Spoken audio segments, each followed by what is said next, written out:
En 1945, la libération des camps de concentration et des établissements psychiatriques révèle au monde entier des crimes monstrueux dont il n'avait pas idée. Pire encore, on découvre que des médecins ont participé activement à ces horreurs. Certains d'entre eux comptent parmi les plus fervents auxiliaires d'Hitler. En 1946, nombre de ces praticiens sont traduits devant la justice. Parmi eux, Karl Brandt.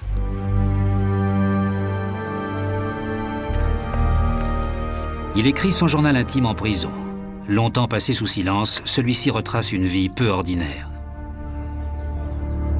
Karl Brandt s'est retrouvé au cœur du pouvoir, fasciné par Adolf Hitler. Il mènera une carrière spectaculaire, toujours aux côtés du Führer.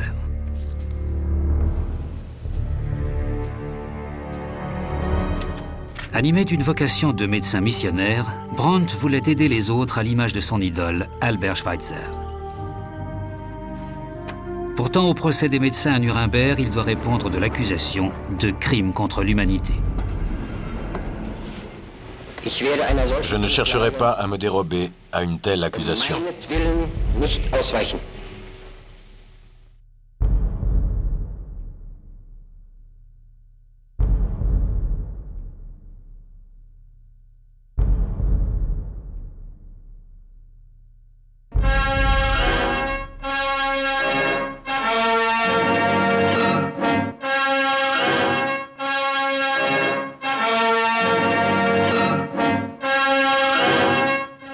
Dans la grande salle de la cour d'assises de Nuremberg, un an exactement après l'inauguration du premier grand procès contre les criminels de guerre, a débuté la première audience contre 23 éminents médecins nationaux socialistes. Le tribunal militaire est composé de 4 juges américains sous la présidence du juge Walter Bills. De nombreux Allemands ont été autorisés à assister aux audiences.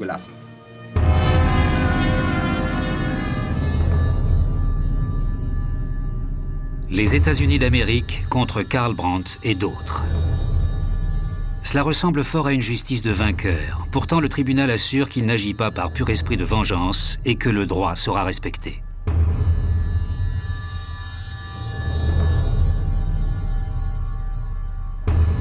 Au procès de ces médecins, 4 chefs d'accusation sont retenus, dont celui de crime contre l'humanité, d'expérience médicale sur des humains et de mise en œuvre d'un programme d'euthanasie responsable de la mort de centaines de milliers de patients. Le juge Bills demande à chacun des accusés s'il se reconnaît coupable ou non coupable. Karl Brandt, ex-médecin personnel d'Adolf Hitler, général de corps d'armée et haut-commissaire du Reich à la santé. Coupable ou non coupable? Non coupable. Prison de Nuremberg, novembre 1946. À peine les principaux criminels de guerre ont-ils été pendus que de nouveaux prévenus sont emprisonnés. Des médecins étroitement surveillés par les GIs pour qu'aucun n'échappe au procès en se suicidant, comme Göring. Dans la cellule 373, le principal accusé, Karl Brandt, travaille à sa défense et rédige son journal intime, un texte destiné uniquement à sa famille. Nous le découvrons aujourd'hui. Ce témoignage nous en apprend-il plus sur ses motivations que les comptes rendus du procès? Car ses actes et ceux de ses collègues nous paraissent incompréhensibles.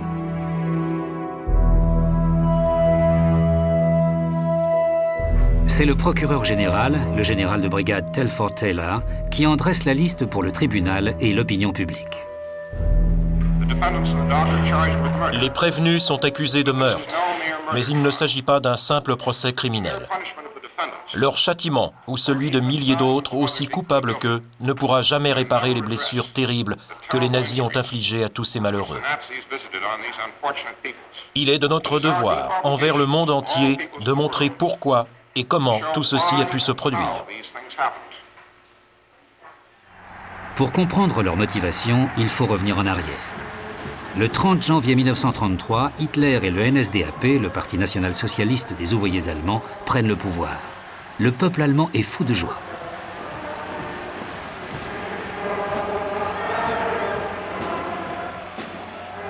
Tous ont hâte de se soumettre au nouveau maître du pays et les médecins allemands ne sont pas en reste. Désormais, leur devise est « travailler en direction du Führer ». Ils envoient même un télégramme de félicitations au nouveau chancelier du Reich, Adolf Hitler.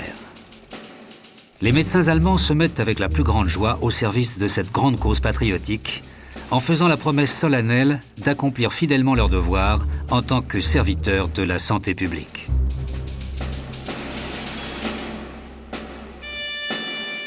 Dans les archives fédérales à Berlin sont conservées les cartes de tous les membres du parti nazi. On savait seulement que de très nombreux médecins en faisaient partie. Aujourd'hui, on sait que les 3/4 d'entre eux étaient membres d'organisations nazies.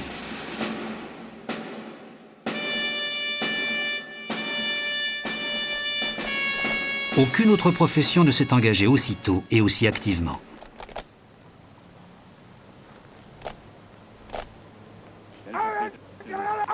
Qu'attendent donc les médecins de cet engagement? Les salles d'attente sont bondées, les jeunes médecins voient se profiler le spectre du chômage, les plus âgés se plaignent de la crise de la médecine.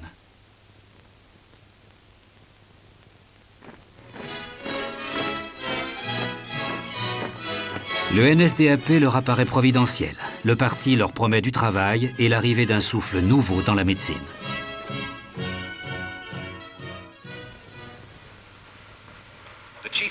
Le chef d'état-major, pendant toute la période que nous allons examiner, l'accusé Rostock, subalterne direct de Karl Brandt, l'accusé Blome, fonctionnaire médical du parti nazi, et l'accusé Pokorny, que nous avons placé dans les SS pour des raisons que nous expliquerons plus tard. Dans le procès des médecins, les vainqueurs mettent en accusation les principaux responsables. Leurs fonctions apparaissent clairement dans l'organigramme de l'administration de la santé, que le procureur général a fait accrocher en tant que pièce à conviction dans la salle numéro 600. Karl Brandt en est la pièce maîtresse. En qualité de haut-commissaire du Reich à la santé, il assure la plus haute fonction, au moins sur le papier.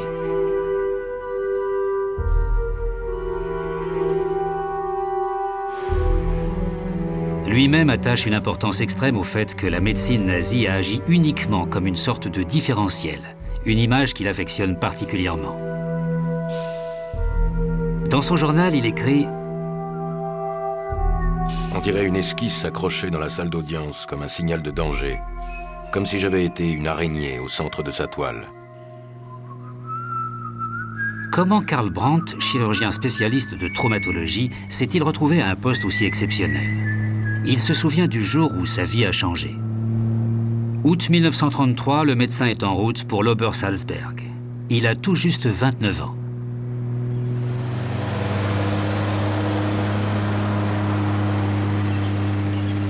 Pourtant, ce n'est pas lui qu'Hitler a invité, mais sa fiancée Annie Reborn, plusieurs fois championne d'Allemagne de dos crawlé.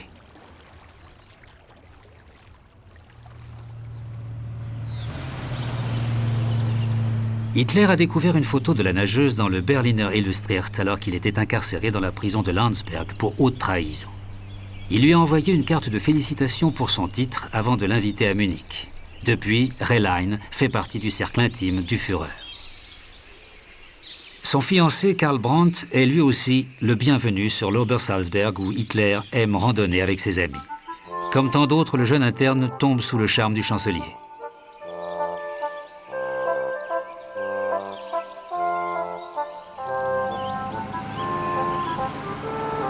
Le 15 août 1933 est une journée fatidique pour Karl Brandt. La joyeuse troupe d'invités d'Hitler part en excursion. Brandt note sobrement dans son journal « J'étais présent lors d'une balade dans la région de Reit im Winkel quand l'aide de camp Wilhelm Bruckner fut grièvement blessé dans un accident de voiture.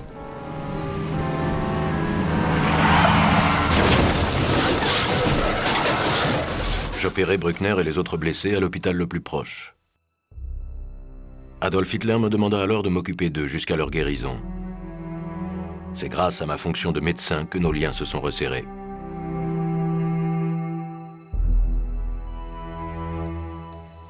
Hitler apprécie les discussions avec un homme comme Karl Brandt, compétent sur le plan professionnel, fervent national-socialiste, intelligent, cultivé et mondain. Eva Braun aussi apprécie le médecin et le filme souvent aux côtés d'Hitler. C'est ainsi que s'est créée ma future charge de médecin personnel. Quand Hitler partait en déplacement, j'étais forcément du voyage. Le chirurgien fait désormais partie des intimes d'Hitler. Il est presque toujours là, dans la deuxième voiture, en cas d'urgence médicale.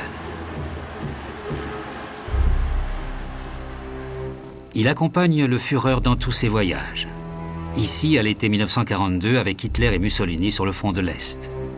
En sa qualité de médecin personnel, il porte l'uniforme SS. Sur le plan personnel aussi, les deux hommes sont proches. Hitler est témoin au mariage de Karl Brandt, un honneur exceptionnel.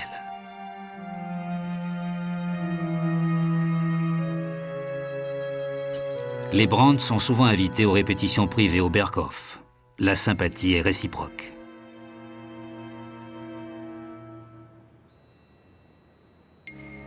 J'avais de plus en plus de respect pour Hitler sur le plan humain. Comme la majorité de la population, j'étais convaincu de ses qualités de chef.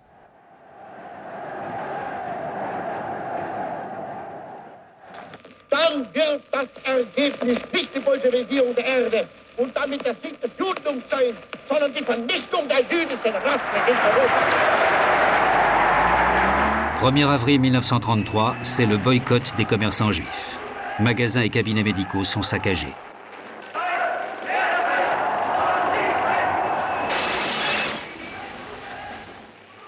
Six jours plus tard, c'est l'entrée en vigueur de la loi sur la revalorisation de la fonction publique, un énoncé apparemment inoffensif qui signe l'arrêt de mort professionnel des citoyens non-ariens et des communistes. De nombreux médecins juifs sont emmenés par les SA et traités plus durement que des criminels, comme le professeur Mamlock dans ce film de la DEFA. Beaucoup ont agi par devoir envers leurs patients. D'autres ont courageusement dédaigné l'interdiction de retourner dans leur clinique.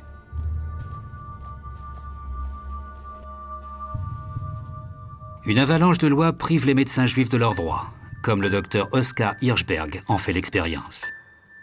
Ce membre du Conseil de santé et ancien combattant de la Première Guerre mondiale est d'abord rayé de la caisse maladie, une véritable condamnation à mort financière.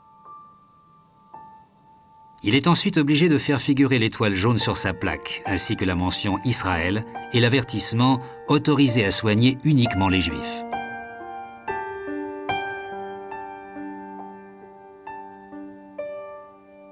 Environ 9000 médecins juifs perdent leurs moyens d'existence. La plupart quittent le pays. D'autres médecins reprennent leur cabinet bien géré et lucratif. Beaucoup sont arianisés, autrement dit rachetés sous la contrainte à bas prix.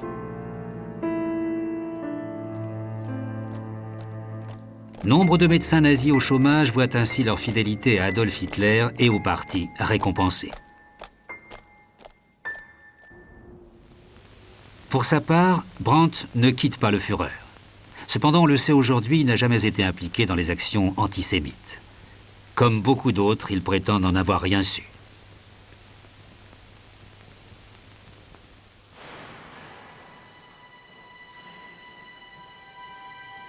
Dans son journal, il affirme « Adolf Hitler s'est toujours comporté vis-à-vis de moi de façon correcte, bienveillante et amicale. » Est-ce pour cela qu'il a été emprisonné?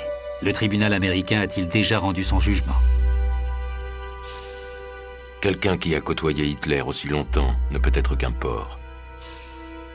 Pourtant, les choses ont failli être très différentes.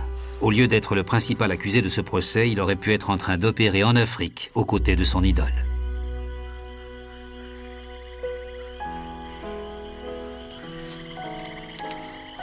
Pendant mes études, j'avais été en relation avec le célèbre Albert Schweitzer. Je voulais travailler avec lui à Lambaréné, une fois terminée ma spécialisation en chirurgie.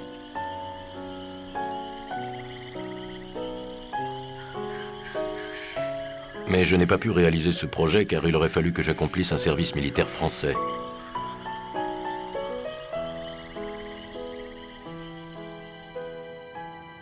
Le 27 janvier 1932, je suis donc entré au NSDAP. Une décision qui va peut-être lui coûter la vie 15 ans plus tard. Malgré tout, il s'avoue confiant.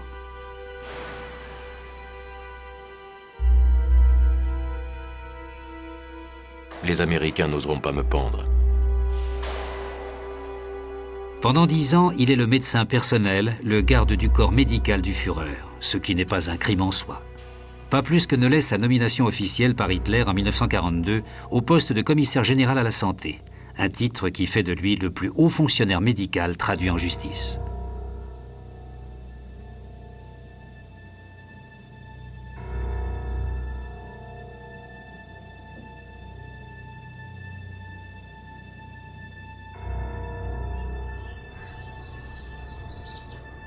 Le rival de Karl Brandt est le docteur Leonardo Conti, secrétaire d'État à la santé publique et nazi de la première heure. On lui doit la réforme du système de santé publique dans l'esprit national-socialiste. Les raisonnements et les découvertes scientifiques et politiques sur l'hygiène génétique et raciale ont constitué le fondement de notre pensée et de notre action dans le domaine de l'hygiène populaire. Mais cette réorganisation n'est en aucun cas complètement achevée. Dans de nombreux domaines, la médecine nazie accomplit de réels progrès pour le bien et la santé de la population. Mais avant tout, la science médicale doit maintenir et encourager la productivité des concitoyens. Pendant le Troisième Reich, la santé n'est plus une affaire privée. Heute mehr denn je haben wir die Pflicht, gesund zu sein und gesund zu leben.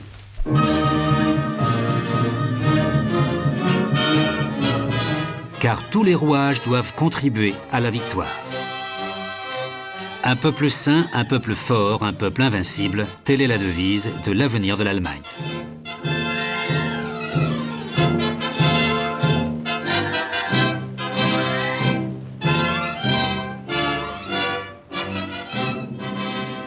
Depuis 1934, l'État a créé 700 bureaux d'hygiène dans l'ensemble du Reich, avec pour mission de prendre en charge ce qu'il appelle l'hygiène raciale pour un peuple arien sain.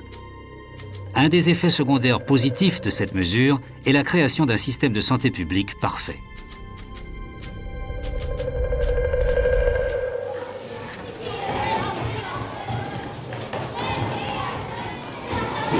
So, Walter, jetzt wollen wir mal schauen, was hier fehlt, ja? Mach mal schön auf. Nun nehmt mal eure Zahnbürste und macht mal alle mit. Tüchtig, von oben bis unten, rechts, links. So, jetzt wollen wir mal tüchtig gurgeln.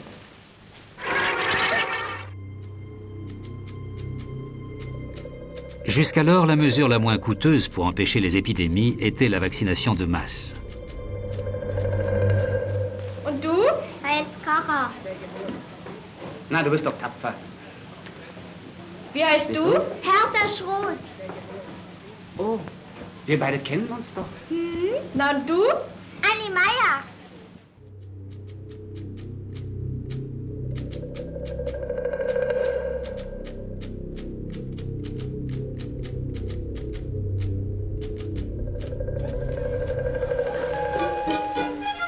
Simultanément est lancée une campagne de lutte contre les poisons agréables comme le tabac et l'alcool. Ein solches Leben ist Gift für die Gesundheit.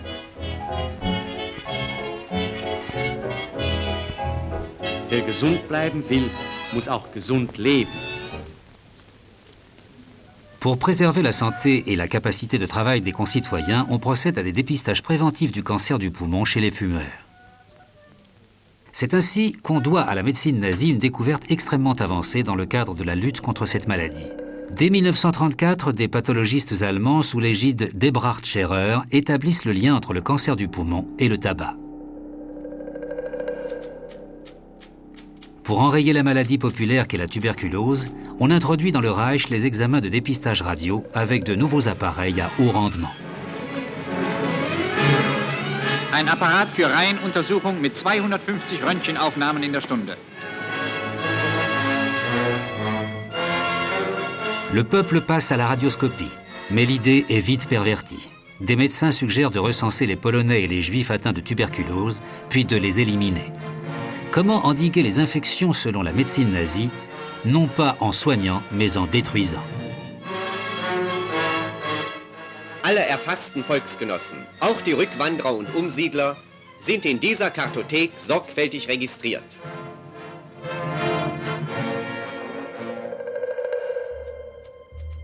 Les statistiques font désormais partie de l'entreprise santé publique. Compter et recenser, voilà la nouvelle devise des médecins. En 1939, on commence à encarter le Reich. Grâce à un système de cartes perforées, ultramoderne à l'époque, les autorités dressent le cadastre sanitaire de l'ensemble du peuple allemand. L'Office de la santé compte et recense les juifs atteints de tuberculose et de typhus,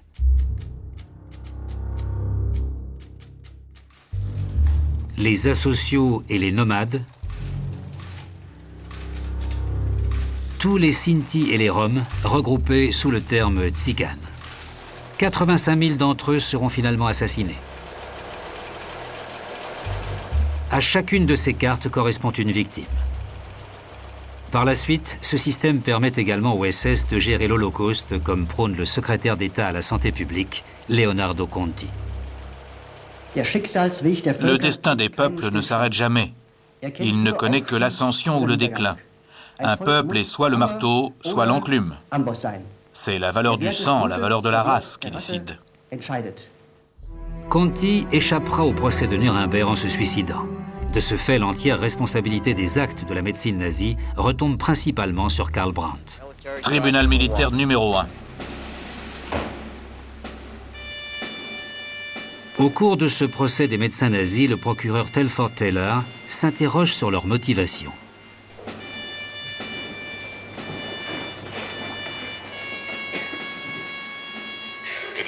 Il nous appartient d'exposer de façon parfaitement claire les idées et les raisons qui ont poussé ces accusés à traiter leurs semblables moins bien que des animaux. Les idées perverses et les conceptions dénaturées qui ont engendré des actes d'une telle sauvagerie n'ont pas disparu. Elles ne peuvent être détruites par la force des armes. Nous ne devons pas les laisser proliférer comme un cancer au sein de l'humanité. Ce n'est pas au Café du Commerce que ces idées et conceptions perverses ont été développées, mais bien dans des instituts scientifiques renommés.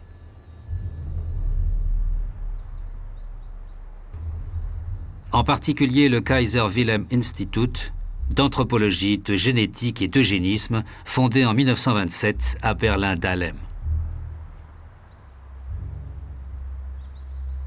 Sous les yeux de la déesse de la science, Pallas Athéna, les anthropologues étudient le fonctionnement de l'hérédité humaine.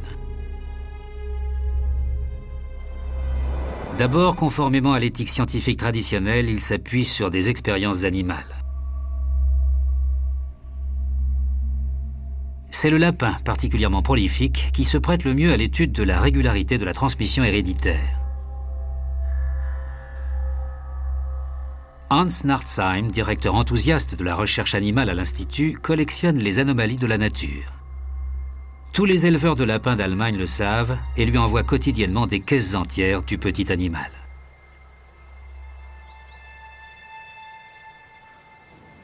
Mais si Nartzheim mène ses recherches sur les animaux sauvages et domestiques, d'autres les mènent sur des humains.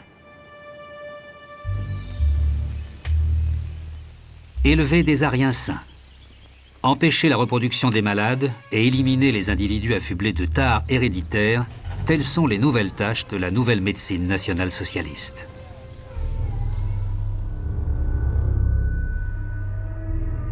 Au Kaiser Wilhelm Institut, des hygiénistes raciaux tentent de découvrir la formule de l'homme nouveau. Le domaine de recherche d'Ottmar Freiherr von Verschuur, ce sont les jumeaux, domaine qui passionne encore tous les généticiens. Les jumeaux permettent en effet d'étudier les caractéristiques innées et celles acquises par l'éducation et par l'habitude. Verschuur réunit des données sur la couleur des yeux et des cheveux et mesure le squelette et le crâne de ses sujets.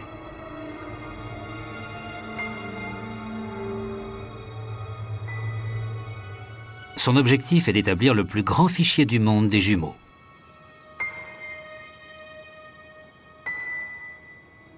Il entretient d'excellentes relations confraternelles avec l'un de ses élèves, Josef Mengele, futur médecin d'Auschwitz.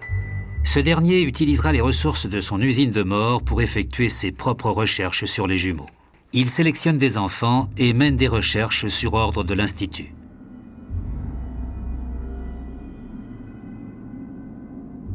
Mengele les surnomme ses lapins et a baptisé le camp le zoo. Il traite ses cobayes avec une certaine sollicitude et se fait appeler Oncle Pépi. Et quand il en a fini avec eux, il leur injecte lui-même une dose mortelle de phénol dans le cœur.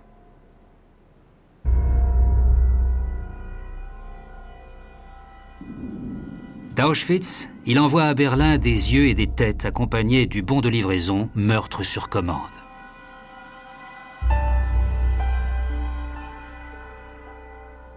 2800 jumeaux mourront à Auschwitz, seuls 200 seront libérés en 1945.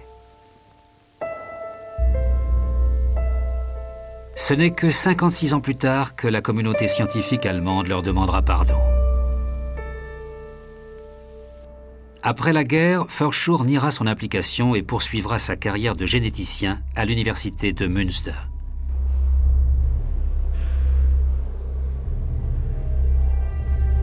Eugen Fischer est le directeur du Kaiser Wilhelm Institut d'anthropologie. Il s'est fait connaître grâce à une étude de terrain sur la communauté métisse de la ville de Rehoboth, dans l'actuelle Namibie. Les conclusions de cette étude, les métis sont des êtres inférieurs. Ces travaux le rendent célèbre dans le monde entier. Ils en font la référence de la question raciale et l'idéologue du nazisme en Allemagne. Eugen Fischer fonde plusieurs magazines et publie d'innombrables travaux scientifiques. Il est également co-auteur de l'ouvrage de référence « Les principes de l'hérédité humaine et de l'hygiène raciale », connu sous le nom de Bauer-Fischer-Lenz, dont Hitler s'inspirera très largement. Les théories raciales de Fischer sont reconnues dans le monde entier. Lui-même a de nombreux contacts à l'étranger. L'international raciste fonctionne aussi très bien de l'autre côté de l'Atlantique.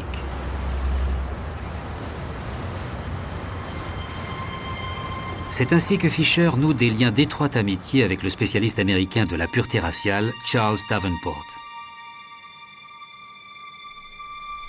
C'est en 1910, à Cold Spring Harbor, que ce dernier a créé le bureau d'analyse eugénique, sorte de catalogue d'élevage.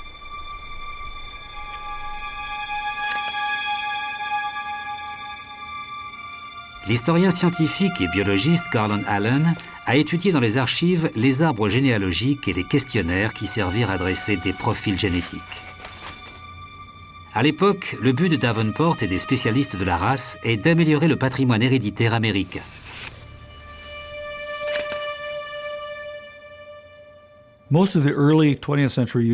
Au début du XXe siècle, la majorité des eugénistes aux États-Unis s'inquiétaient énormément des problèmes sociaux croissants dans les principales villes américaines, en particulier Chicago et New York.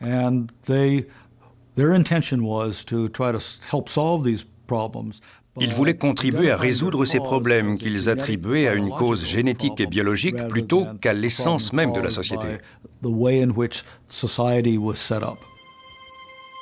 Une grande partie de la population soutient activement les travaux de Davenport et finance des cours d'été pour les chercheurs amateurs en question raciale.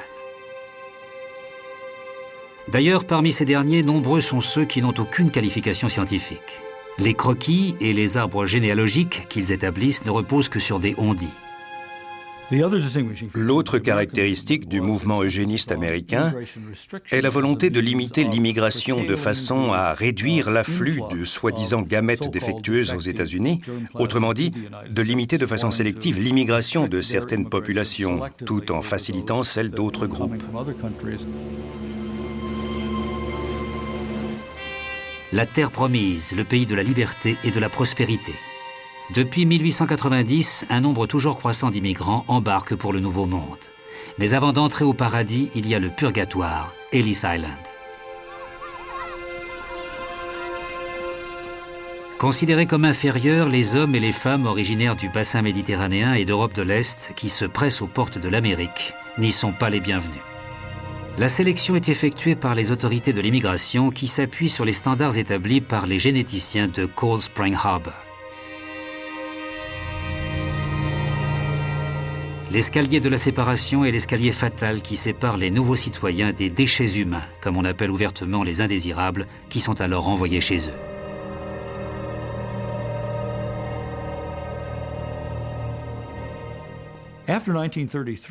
Après 1933, les eugénistes américains ont été à la fois enthousiasmés et jaloux de tout ce qui était fait en Allemagne. Là-bas, les eugénistes avaient réussi très vite à faire passer des lois raciales, alors qu'aux États-Unis, il avait fallu 10 années d'efforts et de travail acharné. Par conséquent, les eugénistes américains observaient ce qui se passait en Allemagne avec une réelle admiration. De leur côté, les Allemands ne manquaient pas de rappeler que les États-Unis avaient introduit de nombreuses réglementations bien avant l'Allemagne. En 1939, les autorités américaines coupent les vivres au bureau d'analyse eugénique. En Allemagne, au contraire, les caractéristiques raciales sont devenues d'une importance vitale. Schädellänge 15,9. Jochbeinbreite 11,2. C'est un extrait du film de propagande « Wer gehört zu wem ?» littéralement « Qui appartient à qui ?»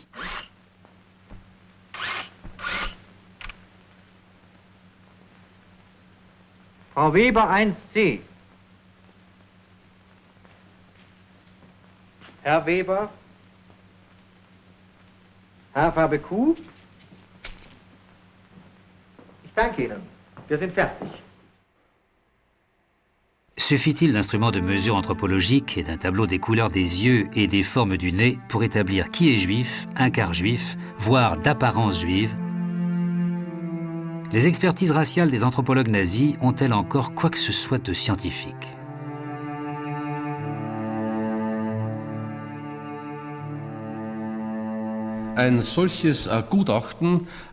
Une telle expertise reposait sur la méthode autrefois courante et complètement anodine de recherche en paternité. On examinait la mère, le père, un second, voire un troisième témoin, plus les enfants, et on étudiait de façon très précise les caractéristiques physiques et leurs similitudes au sein du groupe concerné. Cela n'a rien de choquant. C'est même une expérience que nous faisons tous au quotidien. La différence, c'est que là, c'est devenu systématique. Le résultat de cette expertise est alors complètement différent. Brusquement, on se sert des caractéristiques observées pour déclarer sans la moindre justification scientifique « ce nez est juif, cette bouche est juive, ces pommettes sont aryennes ».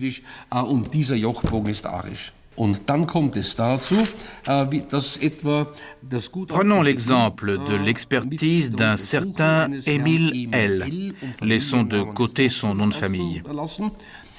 Quand les conclusions sont renvoyées à Berlin, voilà que ce monsieur ne s'appelle plus Émile L, mais Émile Israël L.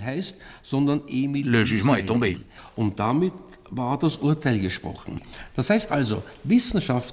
Autrement dit, par l'application totalement abusive d'une méthode scientifique, sans même bouger de leur bureau, des scientifiques ont envoyé des hommes et des femmes dans les camps de concentration, et ce, en se trompant et en trompant l'opinion publique de façon criminelle.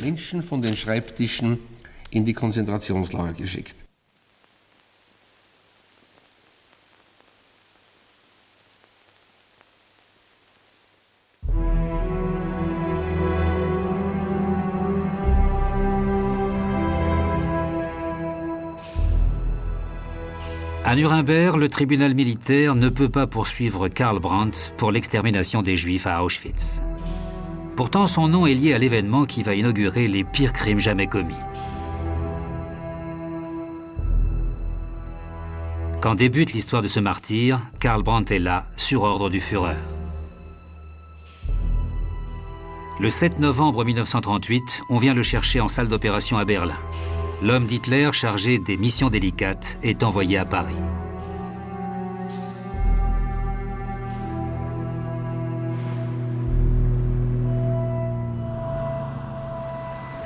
C'est là que le juif Herschel Greenspan a tiré 5 balles sur un conseiller de légation à l'ambassade d'Allemagne, Ernst Vomrath.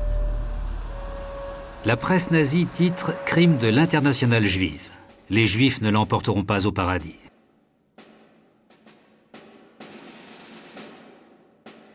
L'assassin est arrêté. Opéré immédiatement, Vomrath semble tirer d'affaire. À Paris, il est entre les mains de bons médecins. Dans ce cas, pourquoi Hitler envoie-t-il à son chevet les chirurgiens Magnus et Brandt?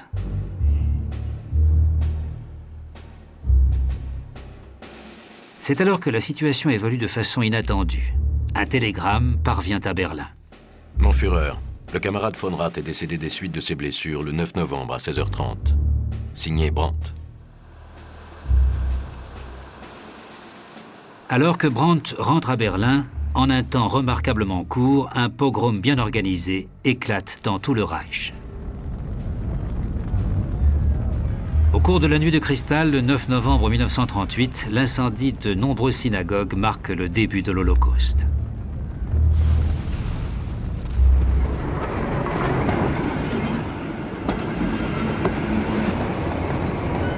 À partir de 1942, les trains emportent vers Auschwitz des millions de Juifs originaires de toute l'Europe. Des médecins sont les théoriciens et les pionniers de l'Holocauste. Ce sont eux qui ont défini la race juive. Eux qui ont inventé les expertises raciales et envoyé les Juifs dans les camps d'extermination.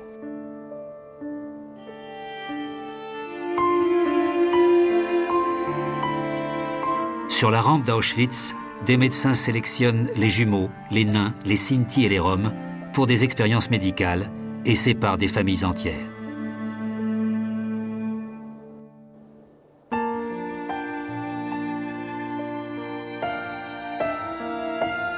Tous passent devant le médecin. Pour tous les enfants de moins de 14 ans, toutes les femmes et les personnes âgées, c'est la chambre à gaz. L'examen dure 2-3 secondes, un signe du pouce scelle le sort de chacun. Des médecins se sont faits les exécuteurs du racisme. Des médecins ont dosé le gaz mortel.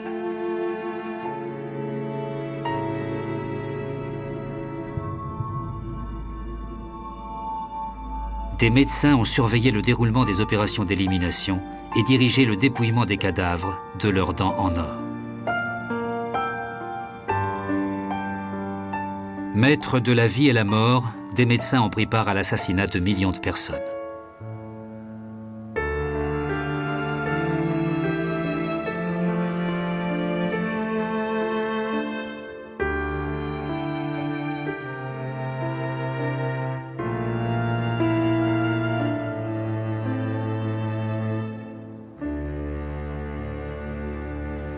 À Nuremberg, on apprend peu à peu toute l'ampleur de leur implication dans l'Holocauste. Telford Taylor évoque justement la responsabilité des accusés. Ce ne sont pas des ignorants. La plupart sont des médecins expérimentés et certains sont des scientifiques émérites. Pourtant, alors qu'ils étaient tous parfaitement capables de comprendre la nature de leurs actes, alors que la majorité d'entre eux étaient exceptionnellement qualifiés pour porter un jugement moral et professionnel en la matière, ils sont responsables de meurtres systématiques et de tortures d'une cruauté indicible.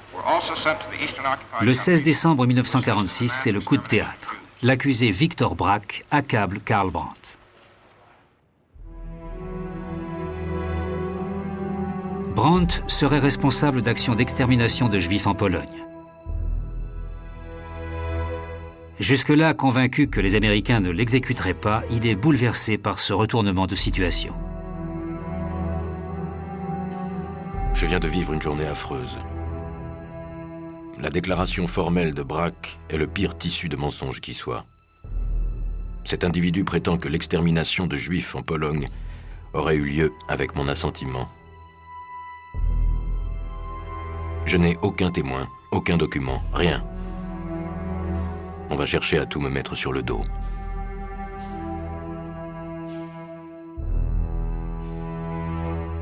Brandt a toujours admis sa responsabilité dans le domaine de la santé publique. Par contre, il n'a jamais rien eu à voir avec l'assassinat des Juifs. Comment le tribunal va-t-il réagir à l'accusation de Victor Brack? Pour Brandt, c'est sa vie qui est en jeu. Sa carrière avait commencé de façon si prometteuse. Son Führer l'appréciait autant pour ses compétences médicales que pour ses qualités personnelles. Ils passaient de longues heures ensemble au Berghof, discutant en tête-à-tête ou se mêlant aux autres invités. Sympathique et très apprécié des dames, il était de toutes les occasions et n'hésitait pas à se livrer à quelques plaisanteries bien inoffensives. Comment un homme aussi charmant pourrait-il être responsable de la mort de milliers d'handicapés ?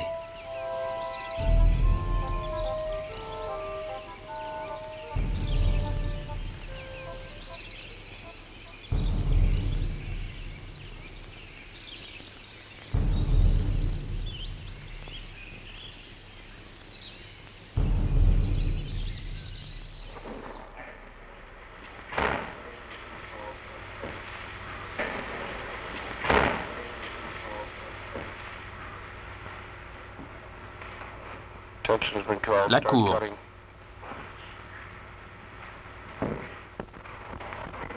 Le tribunal militaire numéro 1 va siéger. Les accusés peuvent s'asseoir. Karl Brandt se prépare depuis des mois à cette journée. Telford Taylor doit procéder à son contre-interrogatoire.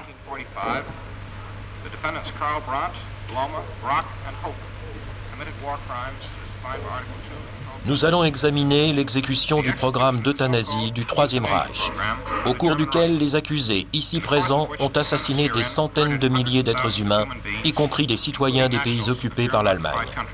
Ce programme impliquait l'exécution systématique et secrète des personnes âgées, des malades mentaux, des malades incurables, des enfants handicapés et d'autres personnes par gazage, injection mortelle et divers autres moyens.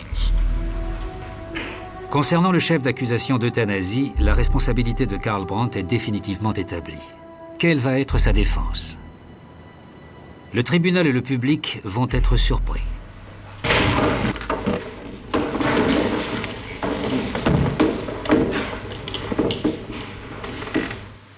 J'approuvais l'euthanasie. Je connais bien le problème. Il est aussi vieux que l'homme.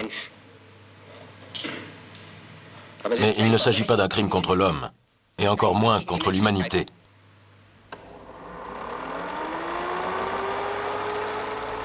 L'accusation voit les choses autrement.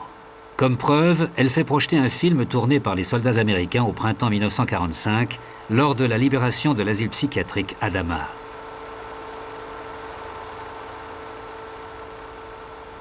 Les médecins légistes américains examinent les quelques survivants. Ici, comme ailleurs, on avait négligé les patients, au point parfois de les laisser mourir de faim, une mort à petit feu.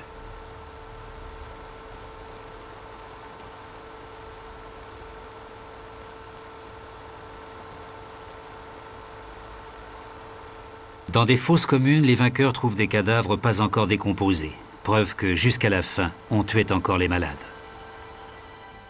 Pour Karl Brandt, tout cela n'a rien à voir avec sa conception de l'euthanasie. Depuis les années 20, de nombreux médecins réclament la libéralisation de l'élimination des vies indignes d'être vécues. Karl Brandt n'est pas le seul pour qui l'euthanasie est une façon de soulager de leur souffrance les malades incurables. Il s'explique ainsi. L'euthanasie n'est rien d'autre qu'une manifestation d'humanité, le degré le plus élevé de l'éthique humaine, l'expression ultime de l'affirmation de la vie. Pour lui, ce programme d'euthanasie commence à l'occasion d'une mission humanitaire. En sa qualité de médecin personnel d'Hitler, au printemps 1939, il est chargé d'une tâche particulièrement délicate.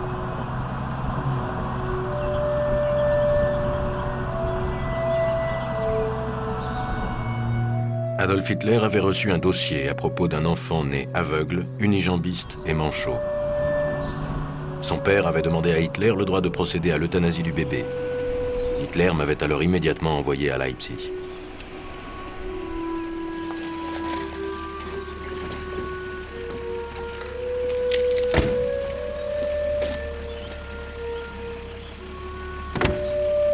C'est à la clinique pour enfants de l'université que le bébé est soigné. J'avais l'ordre de me rendre compte de la situation par moi-même. Si les renseignements s'avéraient exacts, je devais informer les médecins, au nom d'Hitler, de procéder à l'euthanasie. Cette requête offre l'occasion rêvée de lancer le programme « Mort miséricordieuse ». Brandt voit tout de suite que l'enfant est physiquement incurable et mentalement handicapé. Il ne fallait pas donner aux parents l'impression qu'ils étaient les instigateurs de cette mesure. Conformément aux ordres d'Hitler, j'ai donc autorisé les médecins à faire en sorte que la mort de l'enfant soit attribuée à d'autres causes. J'avais également pour consigne de veiller à ce que toute l'affaire ne se termine pas devant les tribunaux.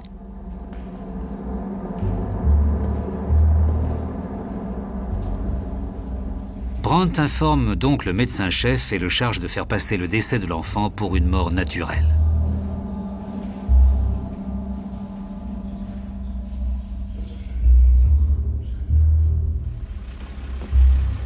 Sa mission terminée, il rend visite au père du bébé pour lui annoncer que l'on accordera à son enfant une mort miséricordieuse. Le père déclara plus tard: « Tout s'est passé comme M. Brandt me l'avait expliqué. Nous lui avons fait part de notre immense reconnaissance. C'était un homme imposant, intelligent, très convaincant. Il nous était apparu comme un sauveur. »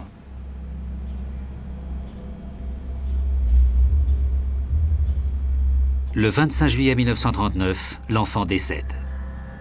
Dans le compte-rendu d'autopsie, on peut lire « Cause de la mort, faiblesse cardiaque ».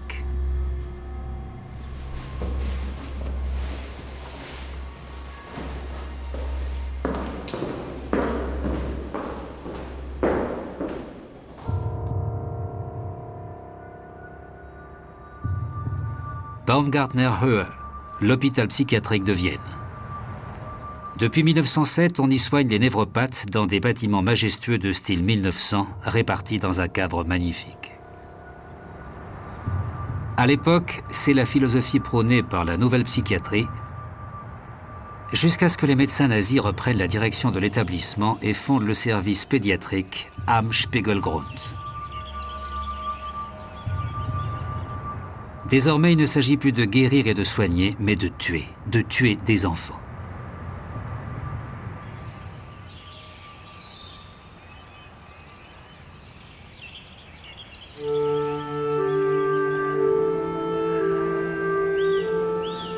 L'entrée de l'ancien service des nourrissons dans le pavillon 15.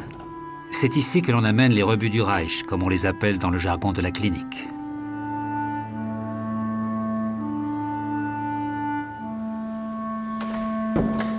Les enfants sont examinés, mis en observation pendant un certain laps de temps et pris en photo pour les dossiers.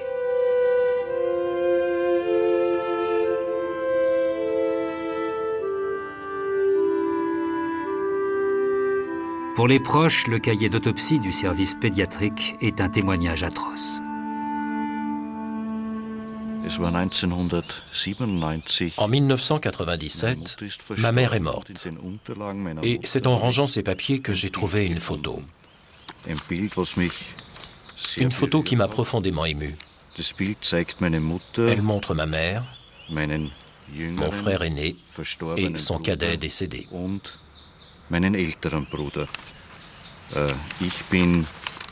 Je suis né en 1947 et je n'ai pas connu ce frère cadet. J'ai donc commencé à chercher dans les papiers de ma mère, jusqu'au moment où je suis tombé sur son acte de décès. Ça m'a fait un choc. Dessus, on lit « Décédé en décembre 1942 à l'Institut Baumgartner-Höhe à Vienne ». Par les médias, j'étais au courant des débats à ce sujet. J'avais suivi ce qui se disait, mais je n'étais pas concerné. Là, j'ai commencé à faire des recherches. Le dossier médical retraçait les examens effectués. Et il montrait que ma mère avait essayé de le retirer de l'Institut, ce qui m'a beaucoup touché. Elle avait réussi, mais quelques jours plus tard, il y a été reconduit.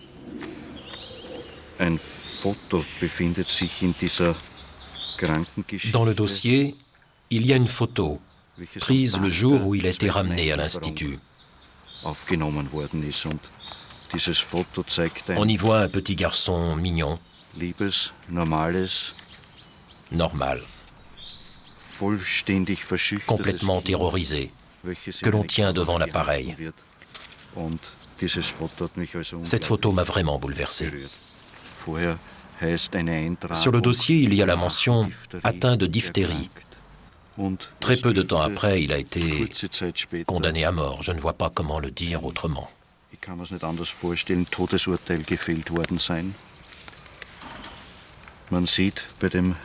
le compte-rendu d'autopsie, rédigé de toute évidence le jour même du décès, on lit « cadavre d'un garçonnet d'une taille de 80 cm, pharynx, symptômes néants ». Alors c'est quoi cette histoire de diphtérie ?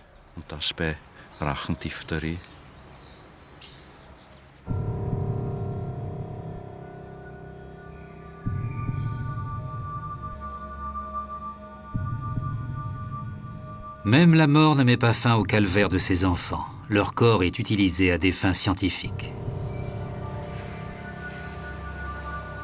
L'anatomopathologiste spécialiste du cerveau Julius Allervorden déclare: quand vous tuez ces gens, faites attention de retirer au moins le cerveau, afin que l'on puisse se servir de ce matériel. Plus on en aura, mieux ce sera. Bien sûr, j'étais ravi qu'on m'envoie ces cerveaux, c'était absolument fantastique.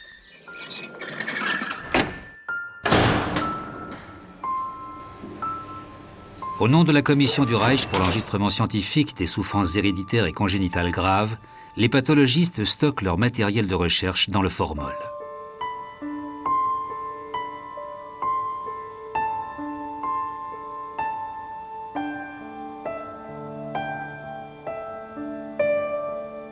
Par exemple, la tête d'Anna Hofer, 10 ans. Sur une fiche, on peut lire « À conserver pour le docteur Gross ». Après la guerre, Heinrich Gross commença à travailler sur les cerveaux des enfants à l'assassinat desquels il avait lui-même participé pendant la période nazie. C'est sur les résultats de ses travaux qu'il bâtit sa réputation de plus célèbre neuropsychiatre d'Autriche. En 1968, à la tête de son propre institut, il poursuivit ses recherches sur cette collection de cerveaux. Au milieu des années 70, il fut reconnu par un ancien pensionnaire. Au cours du procès qui s'ensuivit, il fut clairement démontré qu'il était co-responsable du meurtre des enfants du Spiegelgrund.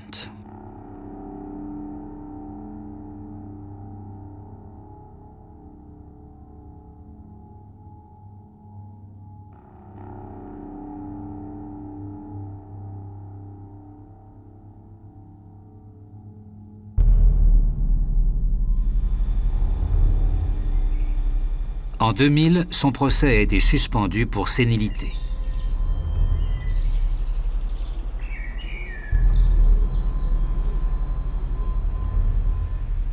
Dans la salle mortuaire du Spiegelgrund, 579 urnes rendent hommage aux enfants victimes du programme d'euthanasie à Vienne. Aujourd'hui, on connaît leur nom à tous. En leur rendant leur identité, on a aussi voulu leur rendre la dignité dont on les avait privés. En voici 4. Elfriede, 10 ans. Hertha, 10 ans. Otto, 12 ans. Reinhard, 10 ans.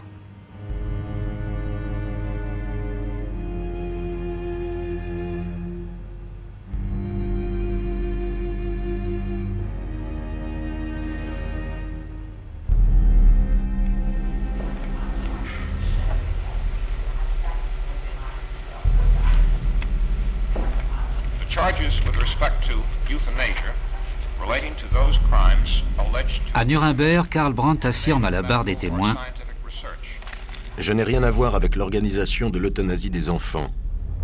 Cela relevait des services de la santé publique au ministère de l'Intérieur du Reich.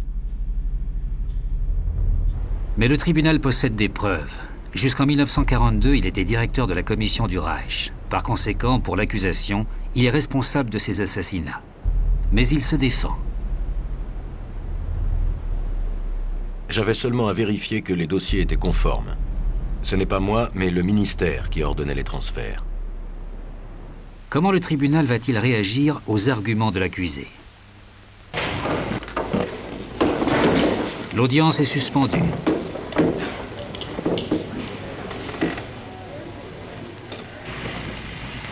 De tous les médecins qui se trouvent dans le box des accusés, Karl Brandt avait la fonction la plus élevée.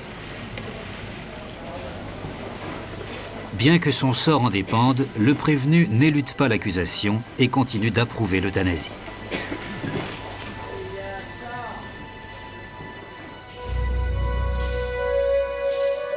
Il transforme sa cellule en bureau, le sol en salle d'archives et prépare sa défense concernant l'accusation d'euthanasie.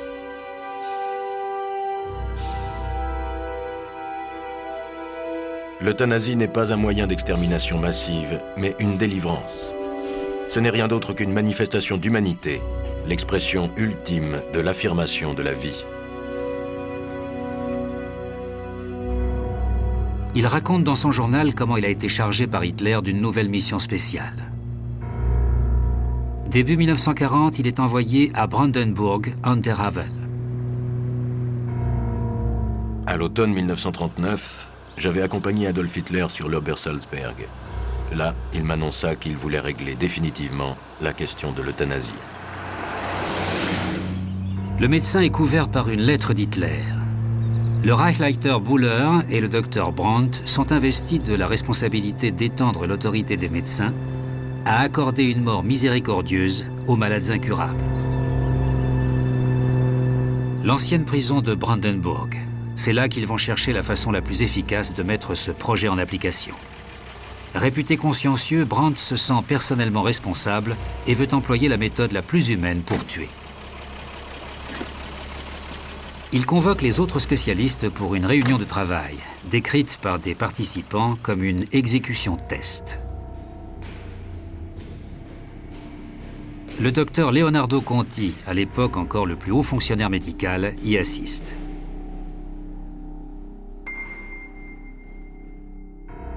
Plus tard, 2 participants décriront sous serment le déroulement des opérations. Il y a eu des divergences d'opinion sur les meilleures méthodes à employer. Brandt pensait que l'euthanasie était une mission d'ordre médical. Il fallait employer des moyens médicaux, c'est-à-dire des injections.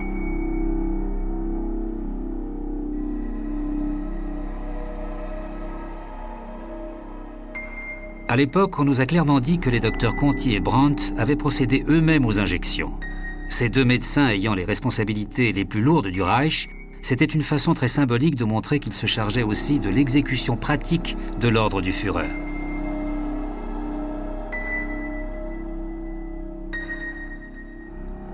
Le test a eu lieu selon le souhait du docteur Brandt. D'abord, les docteurs Brandt et Conti ont administré une dose d'essai à un groupe de 6 patients. Mais ces derniers sont morts très lentement. D'autres ont survécu et ont même été pris de folie furieuse.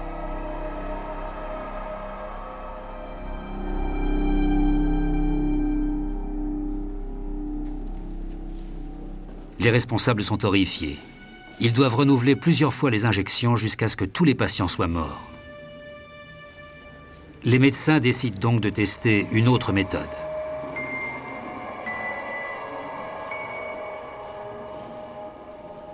C'est dans ce but que le commissaire Christian Wirth, futur spécialiste des chambres à gaz dans les camps d'extermination, fait transformer une pièce en fausse salle de douche. On a fait un essai de gazage à l'oxyde de carbone sur un groupe de 10 patients malades mentaux, et ce, à l'initiative du Dr Brandt. C'était un homme très scrupuleux, extrêmement soucieux de ses responsabilités. La chambre à gaz camouflée en douche, la récupération des biens, la surveillance des décès par un médecin, tout cela annonce déjà à Auschwitz.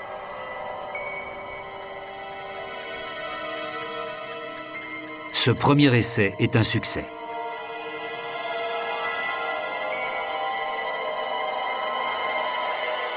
Brandt aurait déclaré plus tard « Ils sont morts, un sourire heureux aux lèvres ».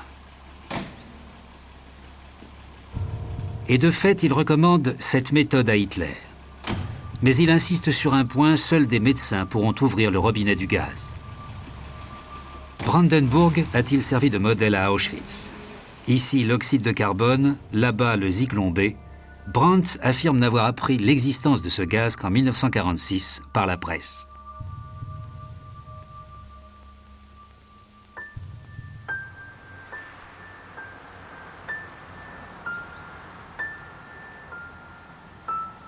Hommage aux victimes oubliées.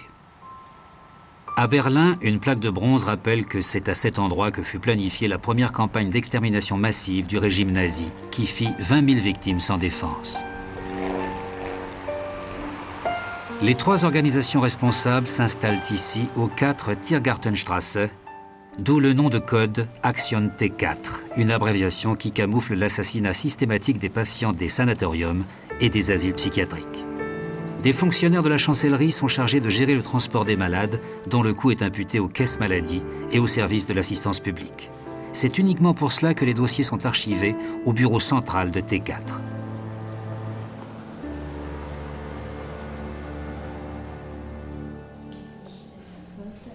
Sur les documents de la caisse de compensation de T4, on mentionne si les patients sont capables de travailler. En effet, outre les cas médicaux désespérés, Toutes les bouches inutiles sont condamnées à cette mort miséricordieuse. Les sourds, les aveugles, les handicapés légers et de nombreux enfants.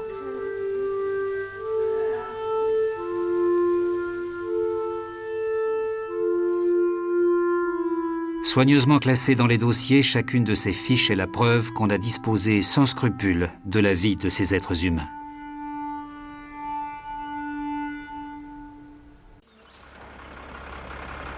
Les bus de la poste du Reich assurent les transports des handicapés dans les centres de gazage. Bien que les condamnés à mort réussissent à gratter la peinture qui recouvre les vitres, ils ignorent leur destination finale.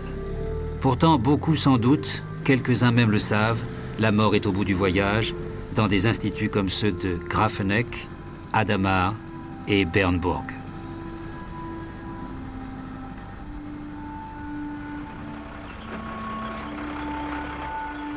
Ici, on a conservé en l'état l'aile où les gazages avaient lieu.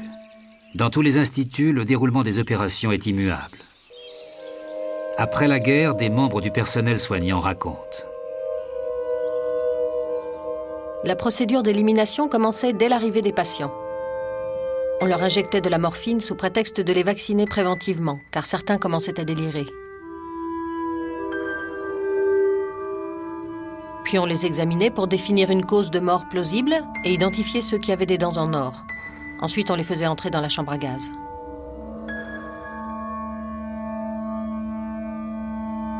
Une fois la porte fermée, le docteur ouvrait le gaz. Un des médecins plaisante, les voilà qui font la culbute. Au bout de 20 minutes, c'est terminé. Plus tard, des médecins diront que les victimes se sont éteintes paisiblement. Une affirmation contredite par une infirmière. J'entrais souvent dans la chambre à gaz pour nettoyer les malades.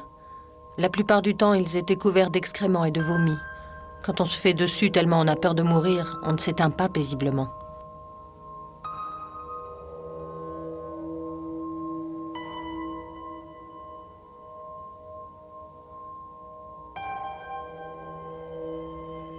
Aucun patient ne meurt sans qu'un ultime formulaire ne soit rempli. Dans tous les instituts, un service spécial est chargé des lettres de condoléances. Les secrétaires envoient aux parents des formulaires stéréotypés les informant que le malade est mort subitement d'une cause difficilement vérifiable, comme une méningite, une névrite ou une encéphalite. Ainsi, le décès paraît naturel.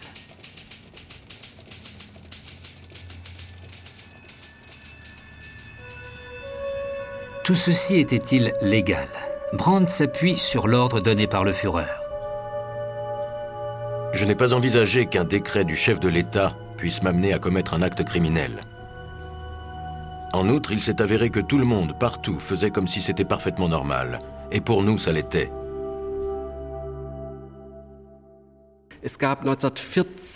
En 1940, la loi sur l'euthanasie a donné lieu à une discussion circonstanciée. Certains responsables n'étaient manifestement pas satisfaits de sa prétendue légitimation par le décret du Führer. Je doute fort que Karl Brandt n'ait jamais eu vent de cette quasi-traîtrise.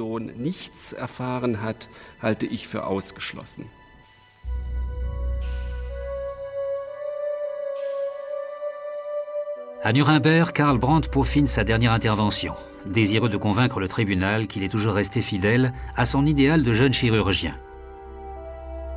Et c'est justement un homme connu pour ses positions anti-euthanasie qui est cité comme témoin à décharge. Le pasteur Bodelschwingh n'a-t-il pas déclaré l'année dernière encore à Bethel que j'étais un idéaliste et non un criminel? Comment a-t-il pu faire cela?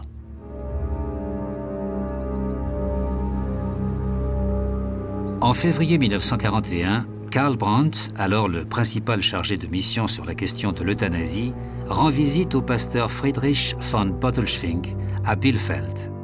Directeur de l'institution Bethel, l'évêque clandestin du Reich est connu dans le monde entier. Le pasteur s'est préparé à cette rencontre, car de son éloquence va dépendre le sort de ses enfants, comme il appelle ses patients. À plusieurs reprises déjà, il a refusé de renvoyer les formulaires demandés par Berlin, car il sait ce que cela signifie. Jusque-là, il a réussi à temporiser, À présent, il veut convaincre Brandt en invoquant l'éthique chrétienne. La visite de Brandt a pour but d'intimider le puissant Pasteur. Bodelschwingh doit livrer ses patients à l'organisme chargé de l'euthanasie. La rencontre est tendue.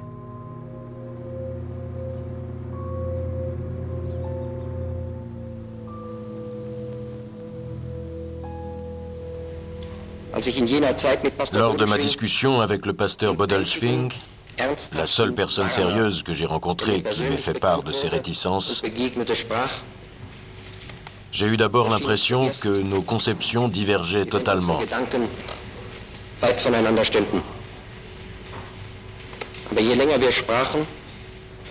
Mais au fil de cette conversation très ouverte, j'ai constaté que nous nous comprenions de mieux en mieux. L'euthanasie est interdite par la législation du Reich, prévient le pasteur, et Bethel est trop connu, cela déclencherait un tollé dans l'opinion internationale. Il fait visiter les bâtiments au médecin pour lui prouver que ses patients, loin d'être indignes de vivre, sont des êtres heureux et satisfaits de leur existence.